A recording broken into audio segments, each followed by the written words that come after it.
నేను కూడా బిఏలో హిస్టరీ చేశాను. అప్పట్లో మాల్తూజియన్ థియరీ ఆఫ్ పాపులేషన్, జనాభా ఏ విధంగా ఇదవుతుందంటే ఒక ఫ్లడ్ వస్తే కొంతమంది చనిపోతారు. అప్పట్లో కలరా ఇలాంటివి వస్తే కొన్ని వేల మంది చనిపోతారు. ఫ్యామిన్ వస్తే చనిపోతారు. That is how population control కానీ బ్యాలెన్స్ కానీ అవుతుందని ఒక థియరీ. ఆ తర్వాత మనం ఆలోచిస్తే అధ్యక్ష, ఇప్పుడు ఇటీవల కాలంలో నేను ఇప్పుడు చాలామంది రిమైండ్ చేశారు. ఐఎమ్ వెరీ హ్యాపీ అధ్యక్ష. కొన్ని సంఘటనలు నేను ఆ రోజు సరే ఐటీ అవన్నీ మాట్లాడాను, కానీ ఒక సంఘటన చూస్తే అసెంబ్లీలో 96, 97 లేకపోతే ఆ ప్రాంతంలో పెద్ద ఎత్తున అసెంబ్లీ మొత్తం కండోమ్స్తో డెకరేట్ చేశాం. బయట 8 feet 10 feet కండోమ్ పెట్టాం. ఆ రోజు ప్రిడామినెంట్గా ఆంధ్రప్రదేశ్లో ఎయిడ్స్ ఉంది. మహారాష్ట్ర, ఆంధ్రప్రదేశ్ 2 ఎయిడ్స్. అక్కడి నుంచి ఈ యొక్క నేషనల్ హైవేస్ అంతా కూడా పెద్ద ఎత్తున స్ప్రెడ్ అయ్యేది. ఆ రోజు నేను ఒక మాట చెప్పాను, break silence, talk about AIDS, otherwise జాతి మనుగడకే ప్రమాదం వస్తుందని గట్టిగా చెప్పాను. చెప్తే చాలామంది అర్థం కాదనే ఉద్దేశంతో ఒక రోజంతా అసెంబ్లీ అంతా కూడా పెట్టి ఇచ్చేస్తే ఆ రోజు పరిష్కారం కాలేదు. కానీ నెక్స్ట్ ఇయర్కి ఆంధ్రప్రదేశ్ ఎయిడ్స్ ఫ్రీ స్టేట్ అయ్యే పరిస్థితి వస్తుంది. అది ఆ రోజు ఒక సంకల్పం. ఇలాంటివి ఆర్థిక సంస్కరణ చాలామంది భయపడ్డారు. నేను ఆర్థిక సంస్కరణలు మాట్లాడినప్పుడు 95, 96లో 91 ఆర్థిక సంస్కరణలు ప్రవేశపెట్టాం. ఎవరు మాట్లాడలేదు. నేను ఓపెన్గా మాట్లాడాను. నష్టం వస్తుందన్నారు, కానీ కన్విక్షన్ ఉంది, మాట్లాడాను. ఇలాంటి టెక్నాలజీ ఆ రోజు నేను మాట్లాడి సెల్ ఫోన్ కూడు పెడుతున్నా అన్నారు. ఎన్నో విధాలుగా విమర్శించారు, కానీ ఎప్పుడు నేను ఎన్నికపోలేదు. అది కూడా ప్లాన్ చేసింది. ఈరోజు మనం చూస్తే ఫ్యామిలీ ప్లానింగ్ నేనే మాట్లాడాను. ఆ రోజు మీరు చూస్తే ఫ్యామిలీ ప్లానింగ్లో చూస్తే అధ్యక్ష, మళ్ళీ చెప్తున్నా, 92, 93 3 టీఎఫ్ఆర్ 3%. అదే 98, 99కి 2.5, 97లో పాలసీ. ఆ పాలసీ వ్యవస్థ 2002కి 2.2, ఈరోజు 1.5. ఇప్పుడు ఒకసారి నేను లాస్ట్ 16, 17 అనుకుంటా వెస్ట్ గోదావరికి వచ్చాను. ఆ రోజు ఒక మీటింగ్లో నేను మాట్లాడాను ఫ్యామిలీ ప్లానింగ్ గురించి. ఒకరోజు పెట్టాం. ఇప్పుడు ఫ్యామిలీ ప్లానింగ్ ఇర్రెలవెంట్ అవుతా ఉంది. మనం మార్చుకోవాల్సిన అవసరం ఉంది. పాపులేషన్ని ప్రమోట్ చేయాలని నేను మాట్లాడితే నాకు బాగా జ్ఞాపకం, జయప్రకాష్ నారాయణ గారు నన్ను విమర్శించాడు. ఇటీవల మళ్ళీ నేను మాట్లాడితే తమిళనాడు సీఎం మాట్లాడాడు. ఆర్ఎస్ఎస్ చీఫ్ అయితే భగవత్ గారు చాలా క్లియర్గా 3 పిల్లలు ఉంటేనే ఈ దేశం రాబోయే రోజుల్లో సస్టైనబిలిటీ ఉంటుందని వారు మాట్లాడే పరిస్థితికి వచ్చారు. అందుకని అధ్యక్ష, చైనా 1 చైల్డ్ అన్నారు, చాలా స్ట్రిక్ట్గా ఇంప్లిమెంట్ చేశారు. ఒకసారి చైనాలో పాలసీ అంటే తూచా తప్పకుండా ఇంప్లిమెంట్ చేసే పరిస్థితి వస్తుంది. ఒకరికి అబ్బాయిలు ఉంటే ఒకరికి అమ్మాయి ఉంటుంది. ఇద్దరు మ్యారేజ్ చేసుకొని వెళ్ళిపోయారు. వాళ్ళు ఒక child or no child. Now diminishing population. ఒకప్పుడు ప్రపంచంలోని హైయెస్ట్ పాపులేషన్ చైనా, ఇప్పుడు highest population India. At the same time 2 TFR. 2 అంటే 2.1 ఉండాలి. యూపీ, బీహార్ ఆ 2 రాష్ట్రాల వల్ల ఈరోజు పాపులేషన్ బ్యాలెన్స్ అవుతా ఉంది.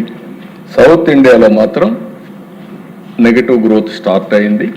ఇదే కంటిన్యూ అయితే సౌత్ ఇండియా మొత్తం, ఇప్పటికి దీని రాజకీయ కోణంలో కూడా చూస్తున్నారు అధ్యక్ష కొంతమంది, అది కూడా ఉంటుంది. రేపు పార్లమెంట్ సీట్స్ వస్తే సౌత్ ఇండియాలో సంఖ్య తగ్గిపోతుంది, దీనివల్ల ఎట్లా అని కూడా మాట్లాడుతున్నారు. అది వేరే విషయం. నేను మాట్లాడేది భవిష్యత్తు కోసం మాట్లాడుతున్నాను. అవి ఎట్లా ప్రొటెక్ట్ చేసుకోవాలనో ఆ విషయాల్లో మాట్లాడదాం.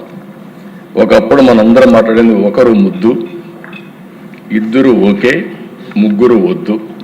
ఆ రోజు మనందరం ఇదే స్లోగన్ మాట్లాడాం. ఈ రోజు మనం మాట్లాడాల్సింది ఒకరు వద్దు, ఇద్దరు ఓకే, ముగ్గురు ముద్దు. అందరూ కూడా మాట్లాడగలిగితే దానివల్ల అప్పుడు కంటే కూడా ఇప్పుడు కొంచెం కష్టంగా ఉంటుంది దేశం. చాలా మంది చాలా రీజన్స్ కూడా చెప్పారు. ఇక్కడి హౌస్లో చర్చకు వస్తే డిఫరెంట్ ఒపీనియన్స్ వచ్చాయి. అసలు చర్చే లేకపోతే ఈ ఒపీనియన్సే రావు. ఒకరు మాట్లాడితే ఒక మాట అన్నారు, ఇప్పుడు కూడా పేదవాళ్ళు ఎక్కువ మంది పిల్లలు అంటున్నారు. ట్రైబల్స్లో ఇప్పుడు కూడా గిరిజనుల్లో ఎక్కువ మంది పిల్లలు ఉన్నారు. మొన్న ఇటీవల నేను ఏజెన్సీ ఏరియాకి పోయాను. ఏజెన్సీ ఏరియాలో చాలా మంది పిల్లలు వాడు చూసినప్పుడు ఇద్దరు, ముగ్గురు, నలుగురు అంటున్నారు. కానీ బ్రిలియంట్గా తయారవుతున్నారు అక్కడ. రేపు రాబోయే రోజుల్లో స్పోర్ట్స్లో కానీ, నాలెడ్జ్లో కానీ ట్రైబల్ ఏరియాలో ఉండే పిల్లలు పట్టుదల పెరిగింది, బాగా ముందుకు పోయే పరిస్థితికి వచ్చారు. ప్లెయిన్ ఏరియాలో కూడా పేదవాళ్ళల్లో ఇంకా అనేక కారణాల వల్ల ఇద్దరు, ముగ్గురు అమారీ పిల్లలు ఉండే పరిస్థితికి వచ్చారు. నాకు ఒకసారి చాలా చర్చ చేశాం తల్లికి వందనం కార్యక్రమంలో. కొంతమంది ఒకరికే ఇద్దాం, లేదంటే ఇద్దరికి ఇద్దాం, ఆపేద్దాం ఇవన్నీ అంటే నాకు ఇది చూసిన తర్వాత అనిపించింది, ఎంతమంది పిల్లలుంటే అంతమందికి తల్లికి వందనం కింద 15,000 ఇద్దామని నిర్ణయించుకున్నాం. దానివల్ల మనం ఏదైతే మాట్లాడుతున్నామో దీనికి కూడా చాలా పెద్ద ఎత్తున సపోర్ట్ చేసే పరిస్థితికి వచ్చింది. ఈరోజు థామస్ గారు కొన్ని విషయాలు చెప్పారు, నేను ఆ విషయం కూడా చెప్తాను. కొంతమంది మాట్లాడినప్పుడు ఒక్కొక్కరి attitude, perceptions always not realities. But పర్సెప్షన్గా వదిలిపెడితే it will become a reality over period of time. Good or bad, that is different issue. China ఒకరే పిల్ల ఒకరే ఉండాలి అన్నారు. ఆ రోజు అది కరెక్ట్ అనిపించింది. మనం కూడా అనుకున్నాం, బాగా చేస్తున్నారు వాళ్ళు, చూసారా మారుగా ఉండాలనుకున్నాం. మనం మోటివేషన్లో ఒకరు లేకపోతే ఇద్దరు అని చెప్పి మాట్లాడాం. మన పాపులేషన్ తగ్గింది, చైనా పాపులేషన్ తగ్గిపోయే పరిస్థితి వచ్చింది. ఆ రోజు perception right, over a period of time ఆ పర్సెప్షన్ నాట్ రైట్ అనే పరిస్థితికి వచ్చాం. ఇలాంటివి చూసినప్పుడు కొంతమంది మాట్లాడినప్పుడు నేను వింది, ఎక్కువ డబ్బులు ఖర్చు అవుతుంది,